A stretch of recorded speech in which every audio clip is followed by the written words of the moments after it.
Hello बच्चा लोग, इस वीडियो में बिल्स ऑफ एक्सचेंज का क्वेश्चन नंबर 13 हम लोग सॉल्व करने वाले हैं। जैसे कि क्वेश्चन 11 और 12 में था, even in this question it is 4 different stories. बीच में से सारे पिक्चर स्टार्ट हो रहे हैं, तो बहुत ध्यान से करना पड़ेगा। Okay, journalise following transaction in the books of Bharti. तो मैं भारती हूं। Bank informed that Amit's acceptance for 15,750 sent to bank for collection was honoured. वाह वाह वाह, बहुत अच्छी बात है, मतलब पैसे दे दिए। एंड बैंक चार्जेस डेबिटेड वर 150। तो हमने पहले कोई बिल बैंक को भेजा था कलेक्शन करने के लिए, वो बिल का ड्यू डेट आ गया। बैंक वो हमारे ड्रॉई यानी कि अमित के पास गया और अमित ने मेरी बैंक में पैसे दे दिए। ये जो सर्विस बैंक ने मुझे दिया उसके लिए बैंक ने 150 रुपीज चार्ज किया। तो इसके या तो आप 2 एंट्रीज कर सकते हो या कंबाइंड करके एक एंट्री कर सकते हो। तो मैं दोनों एंट्री बता देता हूं आपको। पहले मैं 2 अलग अलग एंट्री करता हूं। In the books of Bharti a की फर्स्ट एंट्री, तो मुझे पैसे मिले कितने? बैंक में 15,750 जमा हो जाएंगे। तो बैंक अकाउंट डेबिट कर देता हूं मैं। Bank account debit 15,750। और 2, मेरे पास एक बिल सेंड फॉर कलेक्शन था जो मैंने बैंक को ऑलरेडी दे दिया था, वो अभी मैच्योर हो रहा है, तो BSFC अकाउंट को मैं क्रेडिट करूंगा with 15,750 being bill sent for collection matured। और अभी ए का सेकेंड एंट्री होगा अलग से, और वो एंट्री होगा bank charges account debit. Bank charges account debit. Bank charges मेरे लिए एक्सपेंस है बेटा, और मैं ये पैसे किसको दे रहा हूं? बैंक को दे रहा हूं, तो बैंक अकाउंट क्रेडिट। बैंक मेरे अकाउंट से पैसे निकाल रही है, बीइंग बैंक चार्जेस पेड। इसका अगर कंबाइंड एंट्री करना है तो बैंक डेबिट होगा 15,600 से, बैंक चार्जेस डेबिट होगा 150 से, और क्रेडिट होगा BSFC। ठीक है, तो A1 और 2 की जगह सिर्फ एक एंट्री आएगा। चलिए second, Nitin renewed his acceptance. यानी हमारे पास एक BR था, वो BR था 22,200 का। नितिन आया रिक्वेस्ट लेके कि यार वो पैसे मैं नहीं दे पाऊंगा, थोड़ा टाइम देना। हमने बोला ठीक है, अभी 2,200 दे और इंटरेस्ट भी दे। Let us read. Nitin renewed his acceptance of 22,200 by paying 2,200 in cash along with interest on the balance amount at the rate 10% and accepted a fresh bill for the balance for 3 months। तो एक काम करते हैं, पहले original bill कितने का था बेटा? ओरिजिनल बिल था 22,200 का। अभी वो कैश कितना पे कर रहा है? 2,200 वो कैश पे कर रहा है। तो मतलब बैलेंस कितना बच गया? बैलेंस बच गया सर 20,000। तो 20,000 वो कितना टाइम के बाद देगा? सर 20,000 वो 3 महीने के बाद देगा। हम उसको कितना इंटरेस्ट चार्ज करने वाले हैं सर? 3% इंटरेस्ट चार्ज करने वाले हैं। तो इसको अगर आप कैलकुलेट करोगे तो 500 रुपीज आएगा इंटरेस्ट। ओके, इंटरेस्ट हमारे लिए यानी कि भारती के लिए इनकम है। हम उसको चार्ज कर रहे हैं। किसको चार्ज कर रहे हैं? नितिन को चार्ज कर रहे हैं। Nitin has to give this interest.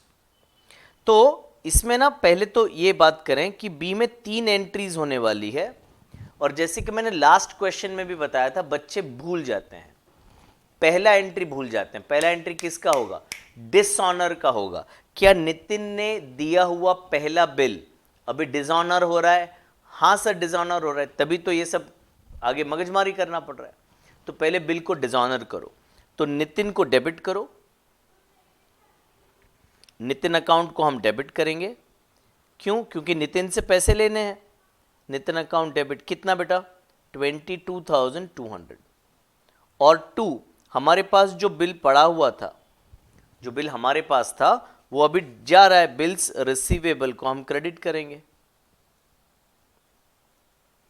22,200। इसका नरेशन होगा being earlier bill dishonoured due to renewal.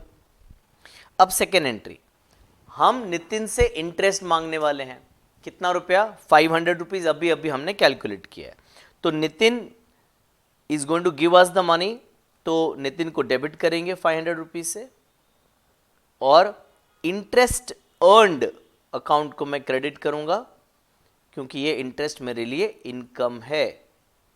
इसका नरेशन क्या होगा बेटा? नरेशन होगा being interest charged on 20,000 at the rate 10% for 3 months. Next, अब क्या हो रहा है? तो नितिन दो चीजें दे रहा है हमें। कैश दे रहा है। कैश कितना दे रहा है? तो कैश दे रहा है 2,200। He is giving us cash 2,200 plus he is giving us interest. So he is giving us 2,700 rupees. He is accepting a new bill. तो बिल रिसीवेबल को मैंने डेबिट कर दिया। नया बिल कितने का है बेटा? 20,000 का है, और 2 नितिन को मैं क्रेडिट करूंगा 22,700। Being part payment and interest received and a new bill accepted for 3 months. Next, Dhanashri, who had accepted Bharti's bill of 17,500 was declared insolvent. नाम देखो धनश्री है और काम देखो कैसे हैं, इंसॉल्वेंट हो गई। Only 40% of the amount due could be recovered from her estate होना चाहिए। तो धनश्री से हमें 17,500 लेना है। अगेन बच्चे लोग यहाँ पे मिस्टेक करते हैं। इंसॉल्वेंसी अगर हो रहा है तो पहले बिल को डिसऑनर करना पड़ेगा। एक बिल था ना उसका हमारे पास, वो अभी डिसऑनर हो रहा है, तो पहले डिसऑनर, उसके बाद जो पैसे आ रहे हैं उसकी एंट्री होगी। तो सी में 2 एंट्री होगी। C1 पहली एंट्री होगी बिल डिसऑनर होने की। बिल हमारे ही पास है, डिस्काउंटेड है ऐसे बोला नहीं है, तो धनश्री अकाउंट को हम डेबिट करेंगे और बिल रिसीवेबल को हम क्रेडिट करेंगे।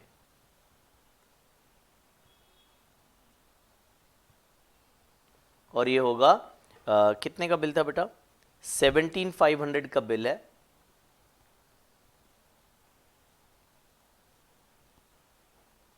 इसका नरेशन होगा being Dhanashree's bill dishonoured due to her insolvency. अब क्या हो रहा है? अब हम कोर्ट चले गए, हमारे जैसे बहुत जन थे उधर, तो कोर्ट ने बोला भाई जिसका जिसका 100 रुपया बाकी है उसको 40 रुपया मिलेगा, पूरा पैसा तो मिल नहीं पाएगा। हमने सोचा जो मिल रहा है वो अच्छा है, तो बैंक अकाउंट डेबिट कितना होगा? 40% मिल रहा है, तो 17,500 का 40% आप करिएगा जो कि होगा 7,000 रुपया। बैड डेट हो गया बेटा, हमारा नुकसान, बैड डेट हो गया 60%, और वो हो गया आपका 10,500, और 2 क्रेडिट होगा धनश्री। सच्ची हंसने आता है ना, धनश्री नाम की पर्सन, और नो धन हो गया, नो धन, तो 2 धनश्री अकाउंट क्रेडिट 17,500। चलिए लास्ट ट्रांजैक्शन देखते हैं। Discharged our acceptance to Savita. तो भले दुनिया हमारे साथ नाइंसाफी करे, हम नहीं कर रहे हैं। अभी अभी धनश्री ने बिल डिसऑनर कर दिया, पर हमने जो सविता को हमारी जबान दी थी वो हमने ऑनर की। वो था 9,450 by endorsing Praveen's acceptance to us ₹9,000। मतलब प्रवीण का एक बिल था हमारे पास, कितने रुपीस का? 9,000 का बिल था। तो हमने सविता को पैसे वैसे नहीं दिए, हमने सविता को कहा ये देखिए प्रवीण है ना, वो तेरे को पैसे दे देगा। और whatever I have to pay you 9450 is what I have to pay you. एक काम करना, प्रवीण का 9000 का बिल रख ले और समझ ले हो गया, हिसाब अपना हो गया। मतलब Savita is actually giving me, यानी कि भारती, अ डिस्काउंट ऑफ 450। तो पहले तो मैं सविता को एक इंटरेस्टिंग चीज रह गया मेरा, सविता को हमने एक बिल साइन करके दे दिया था, discharge our acceptance to Savita. मतलब भूतकाल में बिल ऑलरेडी उनके पास था, सब किसके पास, सविता के पास।